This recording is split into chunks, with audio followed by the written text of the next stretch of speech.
क्या हो गया शोएब भाई, आपने बोल लिया मेरे ख्याल से। अबे भाई आप बोल लीजिए, फिर मैं आ रहा हूँ। एक छोटी सी टिप्पणी करूं, एक मिनट पहले अबे दूबे, फिर अबे भाई आपने जो महाराष्ट्र में जो आपने किशोर तिवारी जी इस पर आरोप लगाया, वो हूबहू वही आदेश आदित्यनाथ जी ने निकाला है, जानते हैं आप?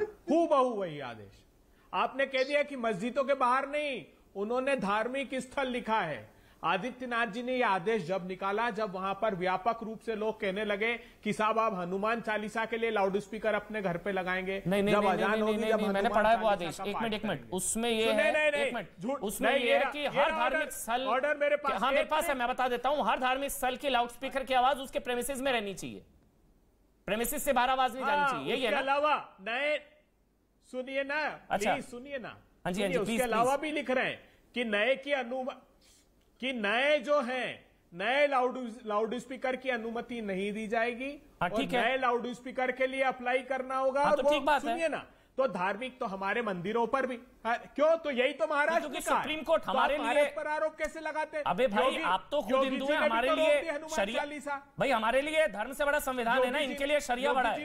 अबे भाई हमारे लिए तो संविधान सुप्रीम है ना। अबे भाई आप भी हिंदू है, मैं भी हिंदू हूं, इनके लिए शरिया बड़ा है। मैं तो चुनौती देता हूं। देखिए मैं तो जब से पैदा हुआ हूं हनुमान चालीसा का पाठ जब समझ विकसित हुई, जब से कर रहा हूं। मैं शिव चालीसा का पाठ करता हूं। इनसे पूछिए, संगीत रागी जी से पूछिए, चलिए, कि कितने दोहे और कितने चौपाई है उसमें, कितने छंद है हनुमान चालीसा में, ये तक नहीं पता है। दूसरी बड़ी बात कहता हूं, आखिरी बात, संगीत रागी जी अभी क्या कह रहे थे? ममता बनर्जी से अनुमति लेनी पड़ती दुर्गा पूजा की। बेशर्म सरकार भाजपा की बिहार में मुंगेर में जानते हैं आप क्या किया इन्होंने? मां दुर्गा के विसर्जन के करने जा रहे लोगों पर गोली, 10-10 साल के बच्चों को पास से गोली मार दी भाजपा की सरकार ने वहां। और हमने कहा कि दंडित कीजिए, तो क्या दंड दिया जाए? जानते हैं आप, मोदी जी ने कहा कि अरे उसके पिताजी को केंद्रीय मंत्री बना। अच्छा अबे भाई, ये आपको योगी जी का आदेश आपको अच्छा नहीं लगा? पिताजी को केंद्रीय मंत्री, ठीक है, योगी जी का आदेश आपको अच्छा नहीं लगा, लेकिन वो अक्रॉस रिलीजन है, उसमें किसी धर्म की बात नहीं। अरे हनुमान चालीसा क्यों नहीं पढ़ने? लेकिन महाराष्ट्र में हनुमान चालीसा मस्जिदों के आसपास, आपको सही लगा? महाराष्ट्र में मस्जिदों के 100 मीटर के दायरे में हनुमान चालीसा नहीं होगी। हनुमान चालीसा से प्रॉब्लम क्यों है भाई आप लोगों को? योगी जी क्यों नहीं पढ़ने दोगे? हनुमान चालीसा से क्या प्रॉब्लम है आप लोगों को? मैं डिबेट में आना चाहूंगा। क्यों नहीं पढ़ने देंगे हनुमान चालीसा? अच्छा संगीत रागी बोल लीजिए सर, आपको हनुमान चालीसा से क्या प्रॉब्लम है महाराष्ट्र? अमन जी उसका भी तो जवाब दीजिए ना। पहला संगीत रागी अमन जी आज अमन जी चौपाई सुना रहे थे वो। अमन जी अभय दुबे जी ने आज इतनी अच्छी बातें की है हिंदुत्व की रक्षा के लिए, मैं क्या माना एक, लेकिन वो आपको मालूम है, सुनिए एक मैं आपको बहुत अच्छी बात बोलने जा रहा हूँ। रावण जब सीता जी का हरण करने गया ना, तो मारीची के पास गया था, और मारीची को पहली बार उसने प्रणाम किया। तो तुलसीदास जी ने कहा कि नवन नीच के अति दुखदाई, यदि वंदना करे तो समझ लेना संकट आने वाला है।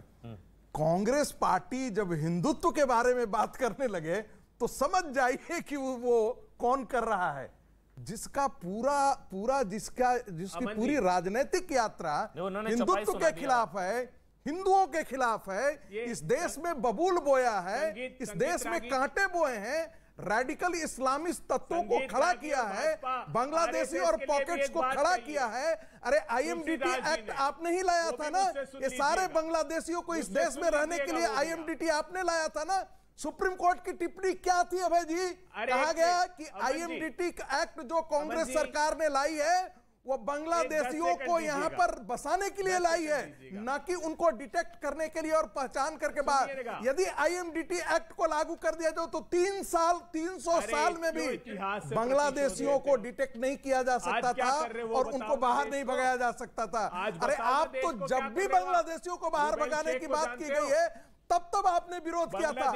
आपको याद है अटल बिहारी वाजपेयी की सरकार, जब उस समय शिवसेना की सरकार महाराष्ट्र से उनको रेल में बिठा करके भेज रही थी, तब सड़कों पर उतर करके उसका विरोध कौन करने आया था? कांग्रेस पार्टी करने आई थी, आपकी पार्टी करने आई थी। इसलिए ऐसा झूठ मत बोलिए। आज आप अमन चोपड़ा के प्रोग्राम में इतनी सदैसा हिंदुओं के लिए दिखा रहे हैं। अरे देखिए आपने गलत छेड़ दिया एक हिंदू को। एक हिंदू आपने कहा चौपाई सुनाइए, ये सुनाई, उन्होंने सुना दी चौपाई और आपको बता दिया मारीच। नहीं, मैंने इनको रावण बताया। अच्छा, इनके लिए भी कहा, इनका स्वभाव वो भी सुना रहे। फिर मैं प्रेम भाई आपके पास आ रहा हूँ, मुझे एक 30 सेकंड दे दीजिए। नहीं, मैं कांग्रेस पार्टी के लिए बड़ा, कांग्रेस का अबे दुबे एक जल्दी अबे दुबे शोएब आ रहा हूं। अबे दुबे तुलसीदास जी ने इनके लिए कहा है, नाना विधि कही कथा सुहाई, राजनीत भय प्रीत दिखाई। इनका आचरण रावण जैसा है। ये उसने माता सीता का हरण किया था, इन्होंने इसी तरह सत्ता का हरण किया है और हिंदू समुदाय को धोखा देकर इन्होंने नेहरू और गांधी खानदान ने, मैं बता रहा हूं आपको, मैं आपको बता रहा हूं, रूबेल परिवार के प्रति, बांग्लादेश का भाजपा का प्रमुख परिवार के प्रति आप लोग एक परिवार के प्रति दायित्व निभा रहे हैं, ध्यान रखिएगा। जिसने देश आपको माफ नहीं करेगा।